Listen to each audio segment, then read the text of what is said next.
Hello. Yeah, it's a little cold in here. Time to get the fire going.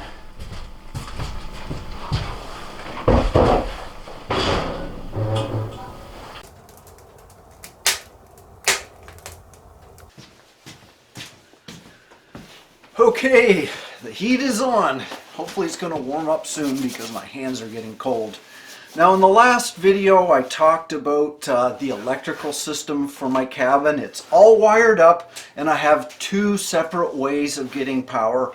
One is 12 volt DC, which is this system right here. Only 12 volts, it doesn't run anything else, and it's powered by one of two power stations. This one here we call Brand X because I'm not promoting this company until they sort of work out their bugs. And my other alternative is the Jackery, which is 500 watts. It's not a lot of power. This one's 1500 watts, and although it has major problems with 120, when it's merely running DC, like 12 volt here, it's not doing too bad because I've been running two lights, about, as it says there, 10 watts of power for about 24 hours right now, one complete day, and there's still 74% juice left in the battery, so that's really good. That really translates that I can run this for 4 days straight just using very low wattage things like lights and fans and stuff, and it's not going to run out of power. But that's just for low voltage. I also have a 120 volt system for things like power tools and the original cabin wiring that runs all the outlets and lights. It's just not very efficient. However, there is one part of the system that is missing or has been missing, and that is, and people have asked, well, how do you charge these up? Because I don't have any means of charging them right here. I'm off the grid, you know, there's no wire to the main lines out there. And the reason I can still charge these up is because I don't live here. So let's be clear, this is a seasonal cabin, as it's just not practical for year-round use. In the summer I'll spend more time here, but in the winter I just pop by to work on the renovations. Now back to the power stations.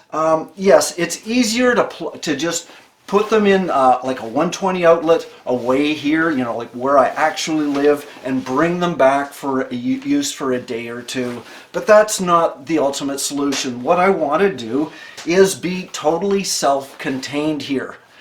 Being able to run this for weeks if need be, especially when I'm away traveling. So there has to be a way of powering these, and the obvious way is solar.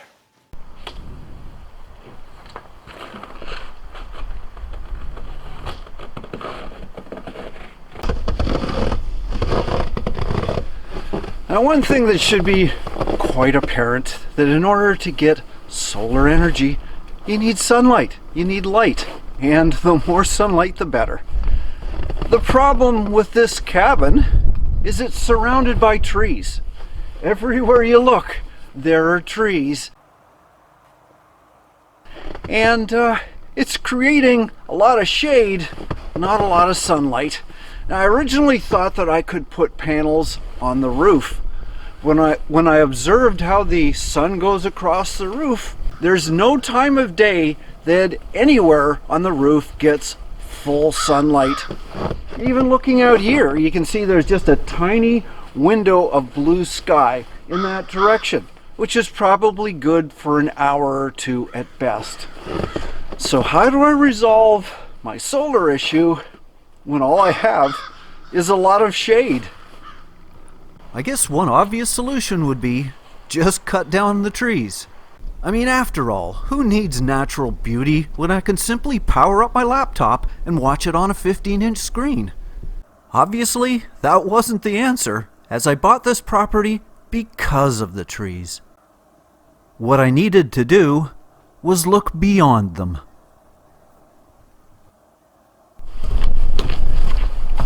Now here's a blast from the past. Does this look familiar? This is the solar panel array I had on my A-liner. Remember my old A-liner? When I gave away the A-liner to somebody, they did not want the solar panel. They just go to like paid campsites and they plug in. So it's like, well, I don't want to throw it out. So I actually moved this thing from Alberta to New Brunswick in the hopes I could use it out here. And I can, for a limited use at least. You know, it's 200 watts. You know, it's got the stand on the back so I can keep it up like that. However, I can really only use it for the Jackery. The bigger power station, it needs more power. Got to come up with something different. And I think I know what it is. Now these are the panels I chose for my cabin. They're glass panels made by Kedron, 100 watts each, and they're pretty good. I bought 4. Why I chose these were, well, they're monocrystalline, not polycrystalline. Not the blue ones, the black ones, which are about maybe 15% more efficient than the polys. The other reason is, and the main reason is availability and price. Because, I mean, when you're spending a lot of money, you want to make sure you get the best value for your buck. Now, these are actually remarkably inexpensive. I paid $100 per panel Canadian, or about $65 US. So 4 together makes 400 watts. And at least in a Canadian sense, that's $1 a watt, which seems quite reasonable. Now they do weigh a little bit, I think maybe 15, 20 pounds. I originally intended for them to be on the roof, but now that I've changed my mind, that I found that's just not the best place to put them, it's a little bit more of a challenge. And the biggest one is the size. Now, one doesn't look that big, but let me show you how it looks when you put 4 together.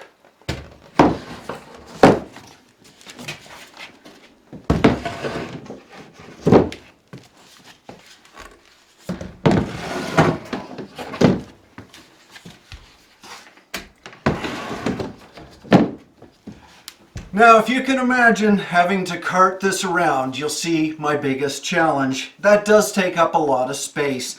What I originally want to try is to make a frame using 2x4s, and it's going to have to fold up somehow because there's just no way I can carry around something that size. But I'm going to start doing a little bit of measuring and cutting. Let's see what I can come up with. Well, it's great having a deck that I can cut wood on, but it's kind of weather dependent, and it's supposed to be another snowstorm coming in. Plus, I have snow falling off the roof, so I better do this quick.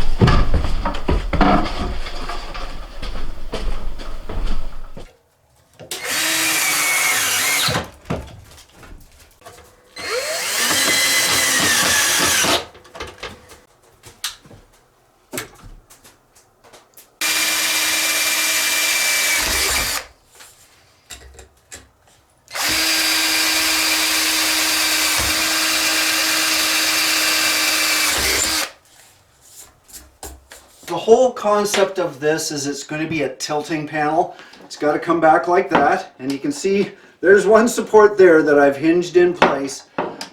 Because I'm at a northern latitude, the sun is never going to be directly above me. These are never going to be flat.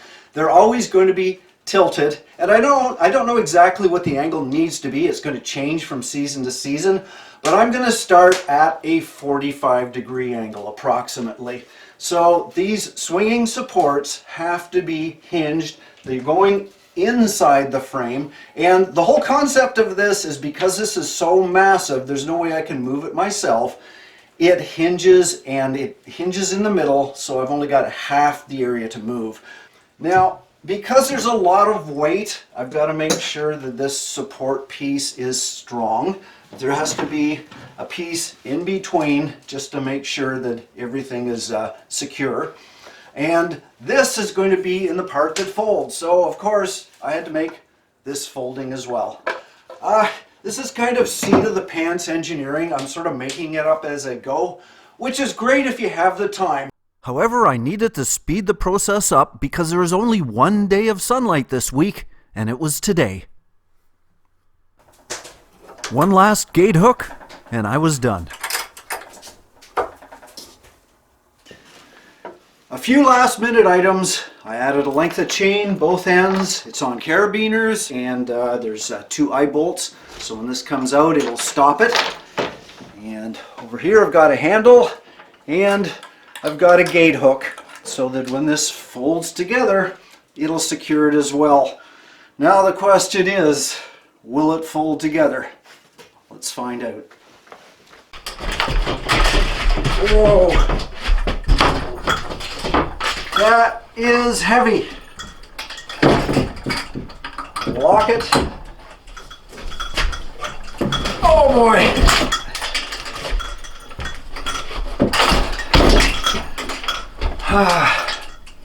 Now I take pride on being able to do things myself. However, at this stage, there's no way in hell I'm going to lift this thing outside. Time to call in the neighbor. One of the joys of country life is there's always some kind soul who will lend a helping hand. Wow, it's so bright and sunny here. What a difference a few feet makes. Okay, I'm not sure how I'm going to do this. I think what I've got to do, because I'm on an incline and I'm on snow, I don't want to slip. I'm just going to slide it over this way a little bit. Unlatch it. And, oh boy, which way have I got to go?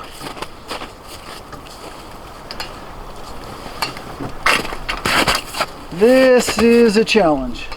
Let's try going this way.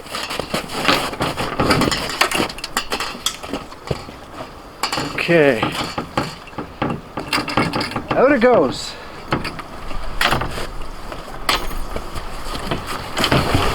Hey, getting there. Oh boy. Being on level ground would be really nice, but I'm not. That's that. That's that. Let the legs down.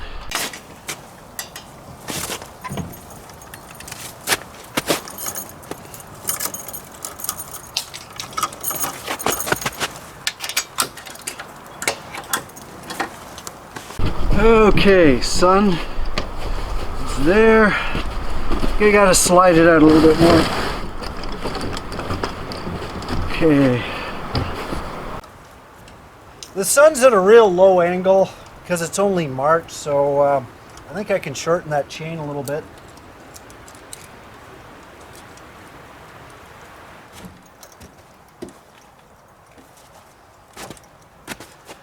Okay, now it's time for wiring. The distance between this solar panel and where the power station is probably about 75 feet. So I bought 100 feet of solar cable. Now, the longer the cable, the more current you lose. That's why I've got to keep the voltage high and the current low. And hopefully it won't have too much of an effect. But I'd rather have low current a distance away than no current in the shade. So there's always a compromise, but I think this is going to work. Now here's where I almost made a big mistake, as I wired it up in series to keep the current low, but I did not check the maximum voltage of each panel. What I originally thought were 12-volt panels were not. The open current voltage was actually close to 24 volts, and that's a big difference. Well, I checked with the meter and I was totally wrong. I should have read the instructions and I didn't. I made the assumption these are 12-volt panels. They're not. They're 24. And when you put them together in series, it's 96 volts, more than the power station can handle. So I got to rewire it. I've got some twinning cables here, so I can do 2 in series and 2 in parallel. That'll bring it down to 48 volts, which is what I need. With the wiring corrected, I can now hook it up to the power station. Now I just got to walk the wires back.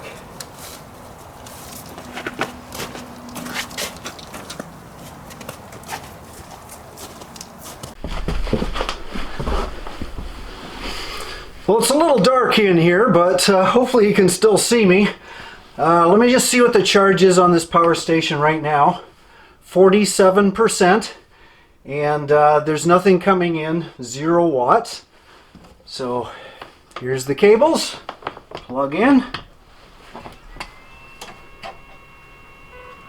Oh, look at that. Whoa, 296 watts, 305. I know it'll never be 400, it never works that way, but 307, I mean, that's fantastic. I mean, that's perfect in full sunlight, low on the horizon. It's only March. I think by July or June, it's probably going to be even a little bit better. But yeah, 310, that's fantastic.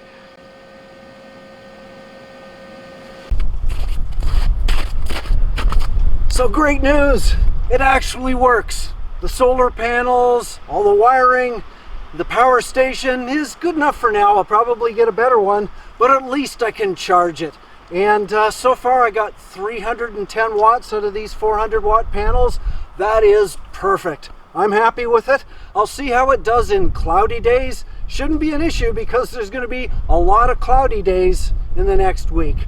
But it's a good start, and yeah, I did save a little bit of money making my own frame, you know, and it's supposedly portable, but I think I got a little work to do before I can really call it portable. And as expected, the sun soon hid behind the curtains.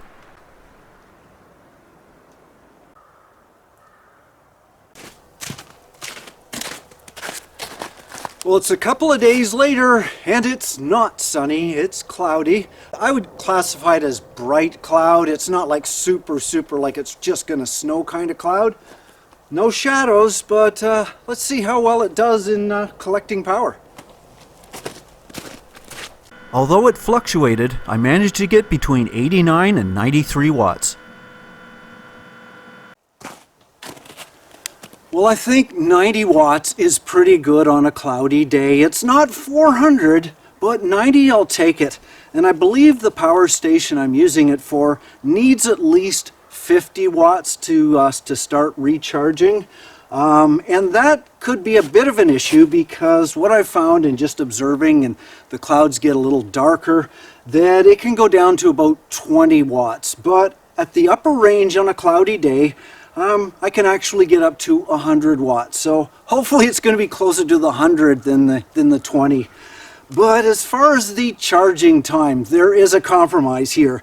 Because at, for example, 50 watts, which is the minimal amount, it would take 30 hours for that power station to charge from 0 to 100%. And 30 hours, if you consider, I can probably only get good light for, like even on a cloudy day, for like 6 hours a day.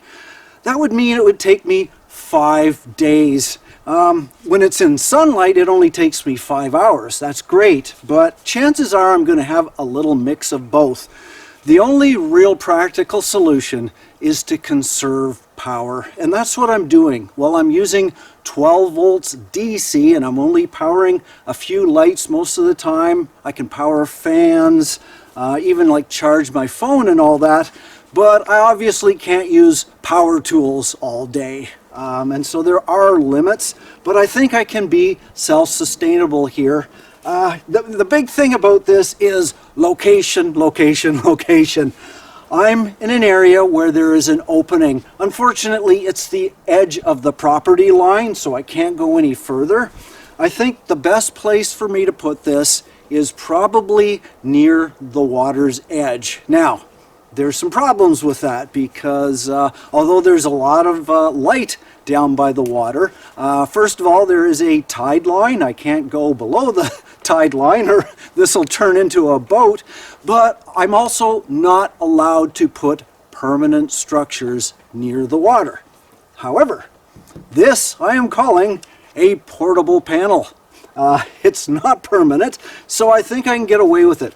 I think the big issue with this is the way I've got it, and because I'm using glass panels, it's really, really heavy. And that may be a consideration. Maybe I should have used lighter panels, but I think I'm okay. I'm not going to be moving it up and down the hill all the time. I think once I find a good location, I'm probably going to keep it there. Maybe it just needs a couple of wheels and an engine or something, and I can ride it around. That would be cool. So I'm pretty happy with that. I think I can work with this. I've got to conserve my power, but it should keep me independent and not having to charge things elsewhere, especially in the summer, because I expect to spend a lot of time here. One last thing, and it's cost. I always try to tell you how much I spent to make something, and in this particular case, the hardware, which is the brackets, the gate hooks, and the hinges, came out to $63.05. The 100 feet of cable, which is expensive, it was $188. The panels were $100 each, so that's $400 worth of panels. And the Y cable to connect things up was $18.99 for two. So the total was $770 Canadian, which is $566 US. That's not bad. I know you can get other systems, you know, like the folding flexible panels for 400 watts, which might work just as good, but I wanted to try this way. I prefer the glass panels. That's what I've got on my camper, and it's done really well for me. So yeah, I'm kind of happy. It takes a little bit of ingenuity to put it together, and there's probably better designs, but this is my design and I'm happy with it. Well, I hope you enjoyed this video, and check out my others as well. Looks like my friend's waiting for me. Hey, Prudence. Hey, what are you doing?